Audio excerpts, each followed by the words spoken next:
Jadi isu tasarruf fil kaun ni adalah isu besar sebenarnya. Kerana apa? Ia berkait dengan bagi saya isu istighasah. Okey.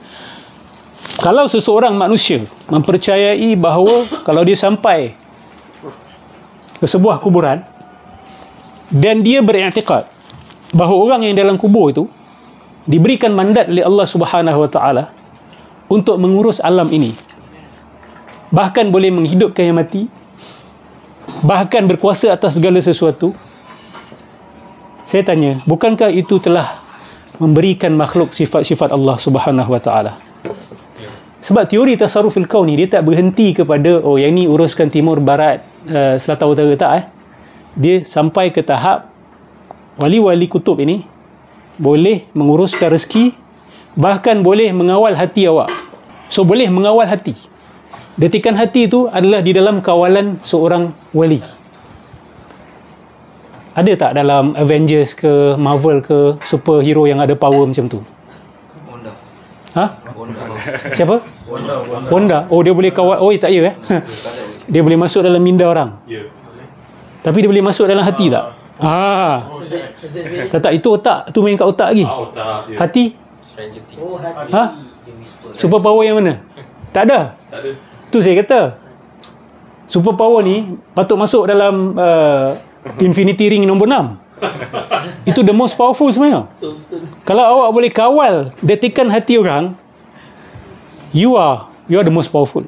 You boleh kawal detikan hati Thanos, you boleh kawal detikan hati Superman, you boleh kawal detikan hati Iron Man, Wanda, you are the most powerful in the world. So Abdul, apa dia? Ajak Thanos pergi masjid. Settle, problem settle. Thanos tak turun lah. Problem settle. Kan? Semua masalah selesai. Tak ada masalah lagi. Jadi realiti ya, thumbnail dulu. Semoga Allah berkati orang yang buat thumbnail tu. Sangat apt, sangat tepat. Jadi Abdul Aziz Ad-Dabbagh dalam kitab dia, ialah walaupun saya tahu muzakarah tu bukan bahasa Abdul Aziz Ad-Dabbagh, tapi saya nak ingatkan masyarakat bahawa teori tasarrufil kaun ini, tu saya kata tadi, kalau keluarkan semua cerita mengarut ni, dia tak ada limit dah. Dalam kitab Abdul Aziz Ad-Dabbagh Al-Ibris, dia kata wali-wali ni yang menentukan detikan hati manusia. Maksud dia apa? Dia boleh buat awak jatuh kufur. Awak berniat nak masuk Islam, dia benci awak, dia boleh tukar. Of course dia kata dekat izin Allah. Disclaimer yang tidak ada nilai. Disclaimer yang tidak ada nilai. Dengan izin Allah. Dan wali ini wa huwa ala kulli syai'in qadir. Abdul Karim Al-Jili kata, wa huwa yuhyi wa yumit wa huwa ala kulli syai'in qadir. Dia kata ini ayat boleh dikenakan juga kepada insan kamil. Insan kamil itu menghidupkan yang mati dan juga berkuasa atas segala sesuatu.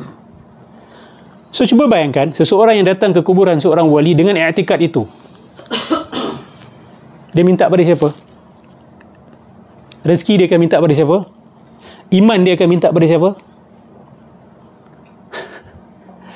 Bahkan takdir kalau awak nak tahu, dia siap kata dalam Al-Ibris, takdir itu juga melalui vetting wali-wali ni.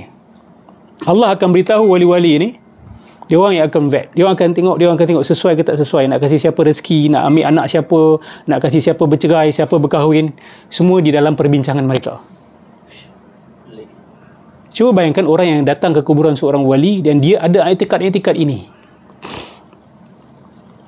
Ada i'tikad-i'tikad ini. Bagi saya dia sudah sangat dekat. Bahkan mungkin ada ilmuwan lain yang akan kata ini sudah syirik sebenarnya. So ini bukan benda main-main. Ini bukan perkara main-main. Isu tasarrufil kaun ini sudah sampai ke tahap itu. Saya tanya, limit dekat mana limit? Mana limit dia? Ada lagi satu. Dia diberikan kuasa kun fayakun. Ibn Hajar Al-Haythami dan juga Al-Qarafi, Imam Al-Qarafi mengatakan akidah yang mengatakan wali-wali ni ada kuasa kun fayakun kufur. Dia minta ya Allah berikan kuasa kun fayakun. Itu doa yang boleh bawa kufur. Okey. Minta benda tu kepada Allah Subhanahu Wa Taala. So kuasa kun fayakun ini kita boleh letak itu yang level paling tinggi lah. Kan? Kuasa paling tinggi. Ada ke dalam Marvel superhero? B and it is. Kan? Karakter tu boleh panggil B je lah. B. Kan? Ada. Tapi tak ada yang macam kun fayakun betul lah. Kan? Dia bercampur aduk. The one One. Ada karakter tu. The One Okay, tak apa. Marvel ni memang syirik paling tinggi sekali, kan? Akidah syirik paling besar sekali kalau kita tengok. That is the very definition of what syirik means. Miss Marvel dia Muslim tau. Dia orang Islam. Muslim. Dia orang Islam. Dia percaya Allah tu wujud kan. Dan masa yang sama dia nampak Thor terbang. Itu dia. Saya confused kan. Dia kata makhluk Allah. Celestial tu yang Allah create tak silap universe saya. kan. Dia ada kata dengan izin Allah. Tak ada. Ada satu apa karakter tu Celestial. Dia yang create universe kan. Macam mana Oh, ya ke? Allah wujud. Yang masa sama ada tu dia. Celestial tu Allah. Tu, kalau kita baca Al-Quran, kalau kita baca kesyirikan golongan musyrikun, dia confusion dekat situ. Yep.